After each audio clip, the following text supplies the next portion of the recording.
शेती पिकांना भाव मिळत नाही म्हणून सरकारनं भाव फरक योजनेची घोषणा केली। सरकार येन केन प्रकारे त्यांच्या घोषणा पूर्ण करण्याचा प्रयत्न करत असतं। मग त्याच्यामध्ये अटी शर्ती येत असतात, त्यांच्या अटी शर्तीमध्ये तुम्ही बसले पाहिजेत आणि तुमचं जर तुम्ही हा व्हिडिओ काळजीपूर्वक बघितला नाही किंवा त्या अटी शर्तीमध्ये तुम्ही बसले नाही तर तुमचं 5 ते 7 हजार रुपये प्रति एकर आणि जर तुम्ही किमान 5 एकराचे शेतकरी असाल तर तुमचं 35 ते 50 हजार रुपयाचं नुकसान होऊ शकतं। त्याकरता काळजीपूर्वक हा व्हिडिओ बघा। मी तुम्हाला डिटेल आणि एकदम सोप्या भाषेत थोडक्यात समजून सांगण्याचा प्रयत्न करतोय।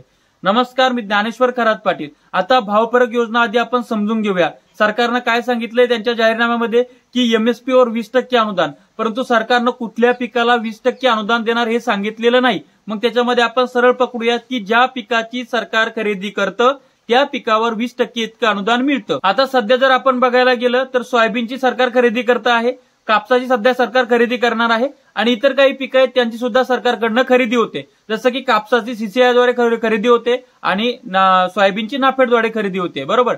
सोयाबीनचा एमएसपी काय ठरवून दिलेला आहे केंद्र सरकारनं 4892 रुपये आणि कापसाचा काय ठरवून दिलेला आहे जवळपास 7000 रुपये आहे। तर ठीक आहे, तर मग आता सोयाबीनच्या 4892 चे 20% म्हणजे त्याच्यामध्ये ती प्लस होतात म्हणजे 978 रुपये, मग ते 5870 रुपये होतात।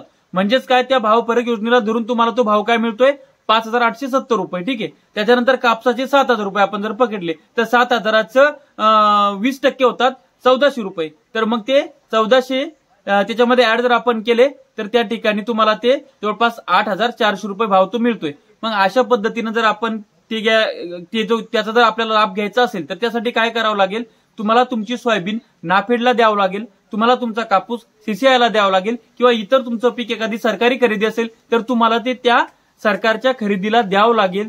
त्यानंतर तुमची आकडेवारी ते गृहीत धरतात आणि सरकार काय करत असतं, आपण ज्या पिकाची ज्या मालाची खरेदी करतो त्याची आकडेवारी गृहीत धरत असतं आणि त्या आकडेवारीनुसार जे काय रेकॉर्ड आहे, ज्या रेकॉर्डला ज्या शेतकऱ्यांची नावं आहेत, जितकं क्विंटल त्यांनी आपल्याला दिलंय तितक्याच क्विंटलला ते त्या ठिकाणी भाव फरक देत असतात, बरोबर आहे। आता सध्या काय आहे की जर मार्केटमध्ये सोयाबीनचा भाव पडलेला आहे, कापसाचा भाव सुद्धा अपेक्षित नाही आहे, त्यामुळं तो भाव जर तुम्हाला घ्यायचा असेल सरकारने ठरवून दिलेला तर तुम्हाला सरकारच्या खरेदी केंद्रावर त्या ठिकाणी तुमचा कापूस, सोयाबीन किंवा इतर पिकं विक्री करणं गरजेचे।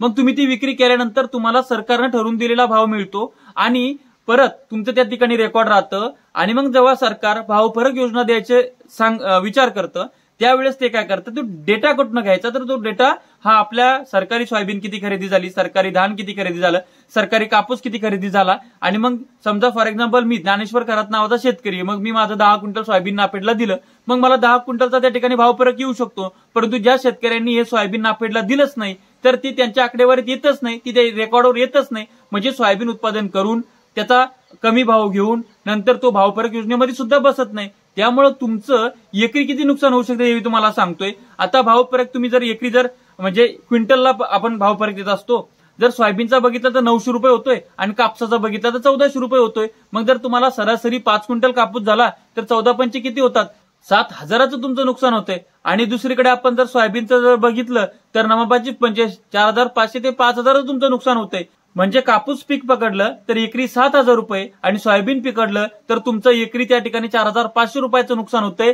जर तुम्ही त्या ठिकाणी हालचाल केली नाही तर तुम्हाला सरकार कुठले असो ते पात्रता, अटी, शर्ती, क्रायटेरिया त्या ठिकाणी भरपूर गोष्टी लावत असतं आणि मग त्याच्यामध्ये जर बसायचं असेल तर तुम्हाला ह्या गोष्टी करणं गरजेच्या आहेत। थोडक्यात माझं सांगण्याचं तात्पर्य काय आहे तर तुम्हाला या सरकारच्या भाव फरक अनुदानाच्या याच्यामध्ये बसायचं असेल तर तुमच्या सोयाबीन कापसाची विक्री ही तुमची सोयाबीन असेल तर त्याची नाफेडला, कापूस असेल तर सीसीआयला विक्री झाली पाहिजे।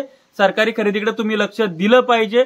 जर सध्या तुम्हाला गरज असेल, कसं आता माझ्यावर काही केसेसही होऊ शकतात या माझ्या सेंटेन्समुळे, विधानामुळे, त्या झाल्या तर मला काय फरक नाही, कारण की मला शेतकऱ्यांचं भलं झालं पाहिजे आणि त्यासाठी मी हे सांगतोय, जर तुमची सोयाबीन तुम्ही विकली असेल, जर तुमचा कापूस तुम्ही विकला असेल किंवा तुम्हाला गरज असेल तुम्हाला तो थेट मार्केटमध्ये विकायचा असेल तर त्या ठिकाणी तुम्ही नंतर ती सोयाबीन व्यापाऱ्याकडनं दुसरीकडनं खरेदी करू शकता, शेतकऱ्याकडनं घेऊ शकता दुसऱ्या, आणि तुमच्याकडे तुमचा 7/12 आधार कार्ड अट असतो आणि तुम्ही कापूस असेल, सोयाबीन असेल, कापूस असेल तर तुम्ही सीसीआयला आणि सोयाबीन असेल तर ती तुम्ही त्या ठिकाणी नाफेडला घालू शकता।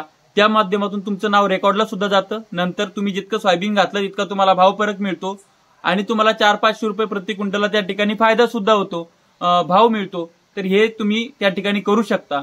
आता माझा हेतू हा आहे की तुम्ही सरकारच्या अटी शर्तीमध्ये बसले पाहिजेत, तुम्ही सरकारच्या नाफेडला सीसीआयला त्या ठिकाणी तुमचा शेतमाल विक्री केला पाहिजेत, जेणेकरून तुम्हाला भावही जास्त मिळेल आणि दुसरं म्हणजे भाव फरक देण्यासाठी तुम्ही त्या ठिकाणी पात्र राहाल। म्हणून हा व्हिडिओ तुम्ही समजून घ्या, समजला नसेल तर परत एकदा त्या ठिकाणी बघा। आणि आपल्या शेतकऱ्यांमध्ये कसं आहे माहितीये का, संकुचित वृत्ती खूप वाढत चालली आहे, आपण एकमेकांचे पाय ओढतोय, त्यामुळे आपलं सगळ्यांचं नुकसान होतंय। त्यामुळे शेतकऱ्यांनी शेतकऱ्यांना समर्थन दिलं पाहिजे, एकमेका सहाय्य करू अवघे धरू सुपंत या पद्धतीनं हा व्हिडिओ तुमच्या पुरताच मर्यादित न ठेवता तुमच्याकडे जे काही व्हॉट्सअप ग्रुप असतील, तुमच्याकडे जे काही शेतकऱ्याचे नंबर असतील त्या इतर शेतकऱ्यांना पाठवा, जेणेकरून त्यांचा सुद्धा फायदा होईल। जास्तीत जास्त लाईक केला तरी सुद्धा हा व्हिडिओ जास्तीत जास्त शेतकऱ्यांपर्यंत त्या ठिकाणी पोहोचेल। अशाच नवीन अपडेट तुम्हाला हवे असतील तुम्हाला आपलं चॅनल सबस्क्राईब करावं लागेल, साईडला असलेलं बेल आयकॉन दाबा। व्हिडिओ फेसबुक किंवा इंस्टाग्रामला बघत असाल तर त्या ठिकाणी सुद्धा फॉलो करा।